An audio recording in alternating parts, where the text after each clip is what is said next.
Hello दोस्तों, math के session में मैं नंबर सिस्टम पढ़ा रहा था। तो नंबर सिस्टम में मैंने नंबर क्या होता है, नंबर्स कितने प्रकार की होती हैं, सिस्टम क्या होता है, वास्तविक नंबर क्या होता है, काल्पनिक नंबर क्या होता है।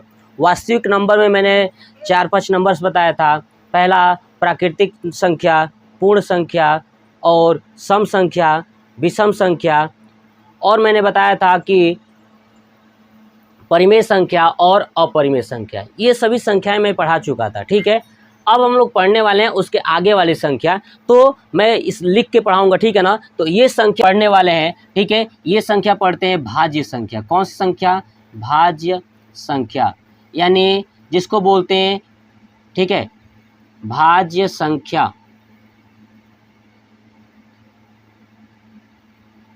देखो, भाज्य संख्या, भाज्य संख्या क्या होता है कि ऐसी संख्या जिसका गुणनखंड 2 से अधिक हो। ऐसी संख्या जिसका गुणनखंड, जिसका गुणनखंड 2 से क्या हो? अधिक हो, है ना। ऐसी संख्या जिसका गुणनखंड 2 से अधिक हो वो क्या कहलाती है? भाज्य संख्या। अब समझते हैं कि गुणनखंड क्या होता है। तो गुणनखंड क्या होता है कि कोई भी एक संख्या दिया गया हो, उसको छोटे छोटे फैक्टर के रूप में तोड़िए। जैसे मान लीजिए कि मैं एक संख्या दे दिया 6, तो आप इसको छोटे छोटे के रूप में तोड़ोगे तो देखेंगे कि 2 और 3 हो सकता है। यही ना होगा जी। 6 का क्या लिख सकते हैं? 2 गुणे 3 या 3 गुणे 2। तो ऐसे छोटे छोटे फैक्टर के रूप में तोड़ना ही गुणनखंड कहलाता है। तो ऐसी संख्या जिसका गुणनखंड 2 से अधिक हो। अब देखिए 2 से अधिक का मतलब क्या है? ये कितना नंबर हुआ? 1 नंबर। ये कितना नंबर? 2 नंबर। तो भाज्य तब होगी जब 2 से अधिक होगा, 2 से अधिक नंबर होगा, ठीक है ना। तो भाज्य होती है। और ध्यान सुनिए, ये 2 से अधिक होगा। अब आपके लिए क्या होगा? इसमें 1 हमेशा शामिल रहेगा। कितना रहेगा? 1 हमेशा शामिल रहेगा। जैसे देखिए, गुणनखंड जो है कि 2 से अधिक चाहिए। चलिए, जैसे मैं लिखता हूँ, देखिए 1 2 3 4 5 6 7 8 9 डॉट डॉट करके मैंने लिख दिया। ठीक है, तो ये क्या है? मैंने ये भी संख्या लिखा हुआ है। इस संख्या में हमें पहचानना है कि कौन सी संख्या भाज्य संख्या है। देखिए, अगर आप 1 को देखेंगे तो 1 को क्या लिख सकते हैं? 1 गुणे 1। तो एक ही संख्या 2 बार रिपीट हो गया, मतलब कि 1 2 बार नहीं आना चाहिए। इस 2 को क्या लिख सकते हैं? 1 गुणे 2। 3 को क्या लिख सकते हैं? 1 गुणे 3। 4 को क्या लिख सकते हैं? 1 गुणे 2 गुणे 2। 5 को क्या लिख सकते हैं? 1 गुणे 5। 6 को क्या लिख सकते हैं? 1 गुणे 2 गुणे 3। यस सर नो, लिख सकते हैं ना। यही लिखेंगे। देख लीजिए, सब में 1 होना ही चाहिए, कॉमन 1 होना चाहिए। बाकी आप संख्या को तोड़िए। ठीक है, 6 को क्या लिख सकते हैं? 2 गुणे 3 लिख सकते हैं, उसके साथ 1 लगा दीजिए। 4 को क्या? 2 गुणे 2 और 1 लगा दीजिए। तो भाज्य संख्या क्या होती है? जिसका गुणनखंड 2 से अधिक हो। अब आप देखिए, इसमें कितने गुणनखंड बने हैं? 2। इसमें 2, इसमें 2, इसमें कितना बना है? 3। तो भाज्य संख्या क्या होगी? 1 4। अब आगे जाएंगे तो क्या मिला? 6। क्या मिला? 6। ठीक है, ऐसे ही आप तोड़ के देखेंगे तो क्या होगा? फिर 8। क्या होगा? 8। फिर क्या होगा? 9। ऐसे ही संख्याएं होती जाएंगी। अरे समझ में ना। तो आप आपसे पूछा जाएगा कि बताइए, सबसे छोटी भाज्य संख्या, सबसे छोटी भाज्य संख्या। अब आप बताइए, सबसे छोटी भाज्य संख्या कितना है? 4। कितना है? तो 4।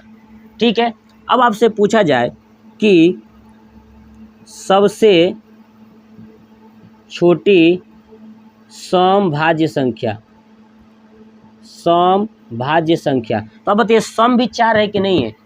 तो 4। अब आपसे पूछा जाए कि सबसे छोटी विषम भाज्य संख्या बताइए। विषम, अब देखिए ना, 4 क्या है? सम है। 6 क्या है? सम है। 8 क्या है? सम है। 9 क्या है? विषम है। तो क्या हो जाएगा? 9। और समझ में? तो ये क्या थी? भाज्य संख्या है। तो भाज्य संख्या के लिए याद रखिएगा, ऐसी संख्या जिसका गुणनखंड 2 से अधिक हो वो भाज्य संख्या कहलाती है। क्या कहलाती है? भाज्य संख्या कहलाती है। दूसरा चीज, अब नेक्स्ट आता है एक अभाज्य संख्या। कौन सा? अभाज्य संख्या। अभाज्य संख्या, ठीक है, अभाज्य संख्या। तो अभाज्य संख्या के लिए याद रखिएगा कि ऐसी संख्या जिसका गुणनखंड 2 हो। कितना हो? 2 हो। क्या हो? गुणनखंड कितना हो? तो 2 हो। गुणनखंड जो है कि 2 हो, है ना। ऐसी संख्या जिसका गुणनखंड 2 हो, और 2 से अधिक होगा तो भाज्य, और 2 होगा तो अभाज्य। अरे समझ में ना, 2 होगा तो अभाज्य और 2 से अधिक होगा तो भाज्य। 2 से अधिक वाला मैंने दिखा दिया। अब जितने भी 2 वाले हैं उसको लिख सकते हैं। अब आप देखिए इसमें भी कितना बना है? तो 2 बना है। तो ये नहीं है, ये नहीं है। ध्यान रखिएगा, एक न तो भाज्य है, न तो भाज्य है और न ही अभाज्य है। अब अगर आपसे कोई पूछ दे, बताओ एक जो है कि भाज्य है कि अभाज्य है, तो आप बताइएगा कि एक न तो भाज्य है न ही अभाज्य है। तो बताइए ये कितना बना है इसमें गुणनखंड? 2। तो कितना अभाज्य गुणनखंड क्या हो गया? 2। अभाज्य संख्या क्या हो गई? 2। ऐसे ही आप देखेंगे क्या है? 3। तो लगाइए यहाँ पे 3, क्योंकि इसमें भी कितने बने हैं? 2। ऐसे देखिए 5, 5 में कितना बना है? तो 2, तो लिख दीजिए 5। ऐसे यहाँ पे 7 बनेगा, 7। ऐसे ही डॉट डॉट करके लिख सकते हैं बहुत सारी संख्या। अरे समझ में ना। तो अब यहाँ से आपसे क्वेश्चन पूछेगा कि अभाज्य संख्या, तो पूछा जाएगा कि बताइए सबसे छोटी अभाज्य संख्या, तो बताइए क्या है? 2। बता सकते हैं ना, आप कॉपी पे नोट करिएगा कि सबसे छोटी अभाज्य संख्या 2। अरे समझ में। सबसे छोटी सम अभाज्य संख्या 3। सबसे छोटी सम अभाज्य संख्या तो 2, और सबसे छोटी अभाज्य संख्या फिर भी 2। लेकिन अगर ये पूछा जाए कि सबसे छोटी विषम अभाज्य संख्या तो 3। विषम अभाज्य संख्या क्या हो जाएगा? 3। अरे समझ में ना, विषम अभाज्य संख्या क्या हो जाएगा?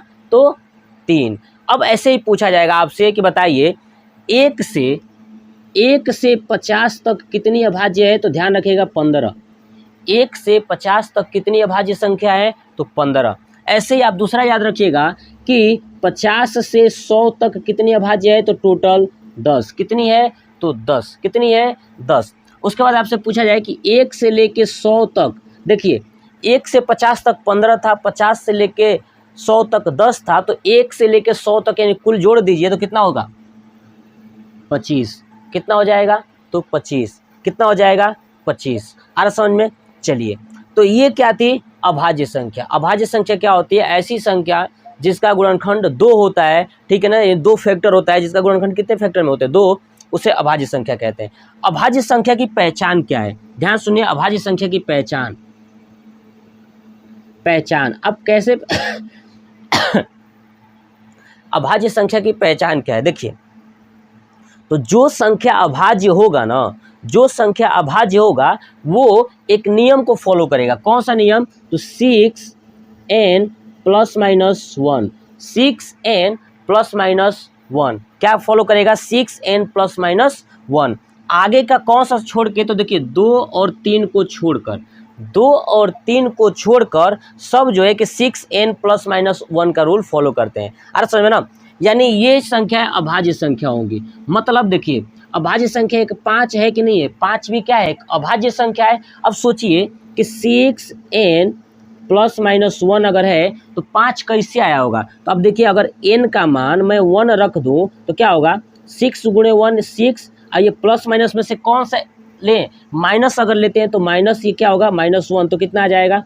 5। कितना आ जाएगा? 5। अगर ये आप देखेंगे 7, तो 7 6 में 1 जोड़ना पड़ेगा ना, तो 6 और 1 7, यानी n का मान 1 रखेंगे तो 6 + 1 यानी हो जाएगा 7। यानी जितनी भी अभाज्य संख्या होंगी वो 6n ± 1 के नियम का फॉलो करेंगी या पालन करेंगी। तो ये था भाज्य और अभाज्य संख्या। ठीक है, अब चलिए चलते हैं जुड़वा अभाज्य संख्या। कौन सी संख्या? नोट कर लीजिए, जुड़वा अभाज्य संख्या। चलिए हटाता हूं। ठीक है, दूसरा है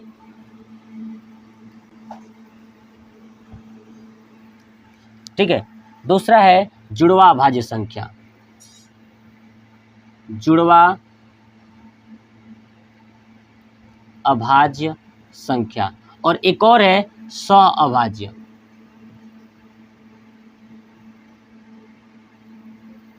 ठीक है, सह अभाज्य और एक होता है जुड़वा अभाज्य, यानी इसको बोलते हैं ट्विन प्राइम नंबर, इसको बोलते हैं को प्राइम नंबर। देखिए दोनों में अंतर क्या है, इसमें जो अभाज्य संख्याएं दी होंगी, ध्यान रखिएगा, जुड़वा अभाज्य में जुड़वा मतलब कि 2 होता है, तो जो अभाज्य संख्याएं दी होंगी उनके बीच का अंतर 2 होगा। कितना होगा? बीच का अंतर 2 होगा। कितना होगा? बीच का अंतर 2 होगा। और जो सह अभाज्य होंगी उसका HCF 1 होगा। क्या होगा? HCF 1 होगा। यही तो लॉजिक याद रखना है, जुड़वा है तो 2, तो बीच का अंतर 2, ठीक है, सह अभाज्य लगा है इसका मतलब उसका HCF 1 होगा। तो जुड़वा अभाज्य में अंतर कितना होगा? 2, सह अभाज्य में HCF 1 होगा। अब देखिए मैं एग्जाम्पल लिख रहा हूँ दोनों के लिए। देखिए एग्जाम्पल मैंने लिख दिया यहाँ पे 3 और 5। देखिए 3 और 5 का अंतर कितना है? 2। 5 में से 3 गए तो 2, इसका मतलब जुड़वा अभाज्य है। सह अभाज्य में क्या कहता था कि HCF 1 होना चाहिए। जैसे मान लीजिए मैंने लिख दिया 3 7। अब देखिए HCF क्या होता है, यानी मौसा, यानी दोनों में कॉमन क्या है, 3 और 7 में कॉमन क्या है, क्या मैच कर रहा है, तो हमको पता है कि दोनों में 1 ही मैच करेगा। तो 3 और 7 क्या है? सह अभाज्य। क्या है? सह अभाज्य। मुझे लगता है कि आपको जुड़वा अभाज्य सह अभाज्य में कोई दिक्कत नहीं होगी। जुड़वा में याद रखिएगा, जुड़वा में अंतर 2 होता है, सह अभाज्य में HCF 1 होता है। कंप्लीट। तो हम लोग अभी पढ़े थे भाज्य, अभाज्य, जुड़वा अभाज्य, सह अभाज्य। अब पढ़ते हैं पूर्णांक संख्या। कौन सी? पूर्णांक। चलिए हटा देता हूँ। देखिए अब हम लोग पढ़ते हैं पूर्णांक। क्या पढ़ते हैं? पूर्णांक। देखिए पूर्णांक संख्या क्या होती है, यानी इंटीजर्स। इंटीजर्स क्या होता है, यानी पूर्णांक संख्या क्या होती है?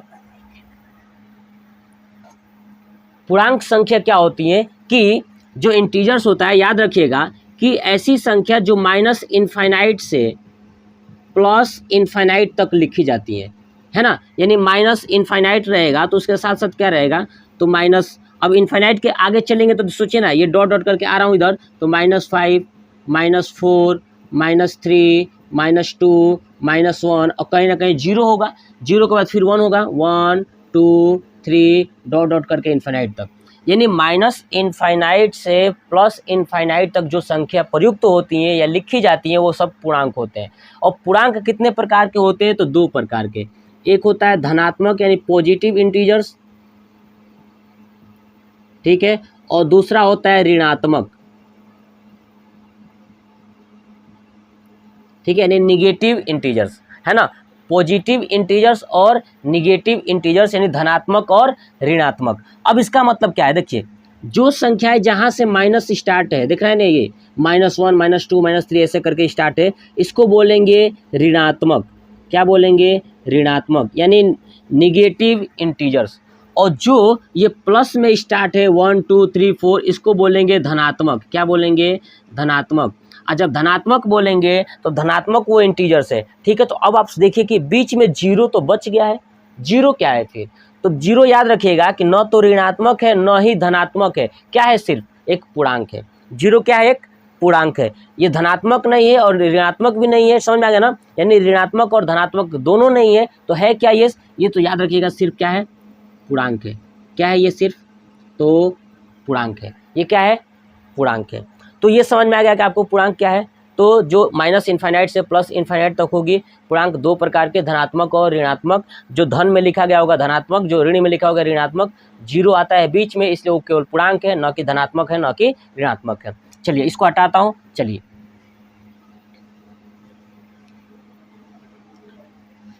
नेक्स्ट हम लोग पढ़ते हैं दशमलव संख्या।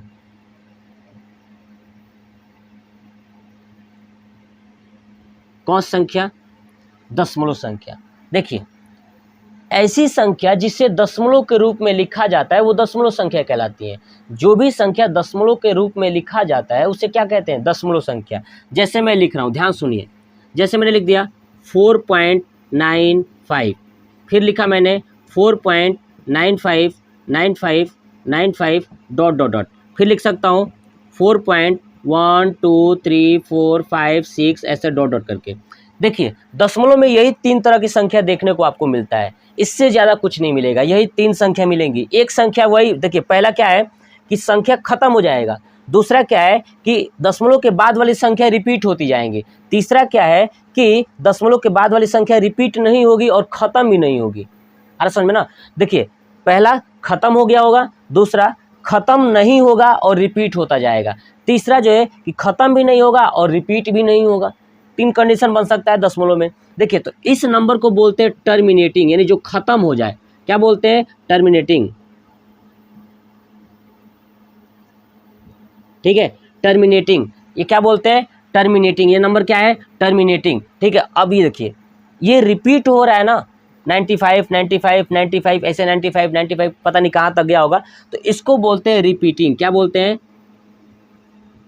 क्या बोलते हैं? रिपीटिंग। देखिए 4.12345 डॉट डॉट ये रिपीट नहीं हो रहा है, इसलिए इसको बोलते हैं नॉन रिपीटिंग। क्या बोलते हैं? Non repeating. क्या बोलते हैं? Non repeating. यानी टर्मिनेटिंग समझ में आ गया, रिपीटिंग समझ में आ गया, नॉन रिपीटिंग। अब देखिए जो ये रिपीटिंग हो रहा है ना, ये रिपीट और ये टर्मिनेट, ध्यान रखिएगा ये दोनों मिला के परिमेय संख्या होती है, यानी रेशनल नंबर होता है। कौन सी संख्या होती है? ये परिमेय संख्या होती है, यानी रेशनल नंबर होता है। ठीक है, और जो नॉन रिपीटिंग वाला होता है ये इरेशनल होता है, अपरिमेय होता है। क्या होता है? अपरिमेय संख्या होती है।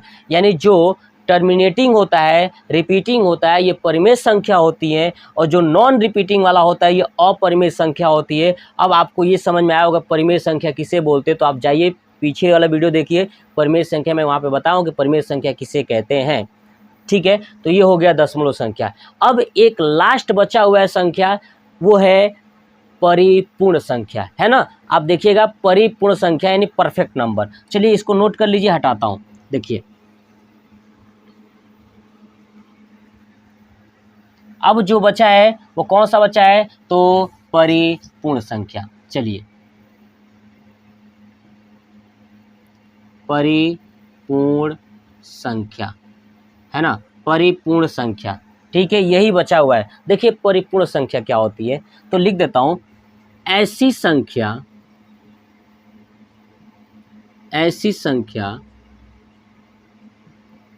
जिसका गुण, ऐसी संख्या जिसके गुणनखंडों का योग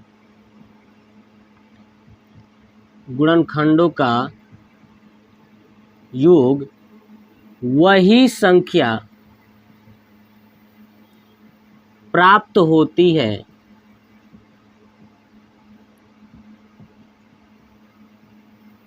परिपूर्ण संख्या कहलाती है।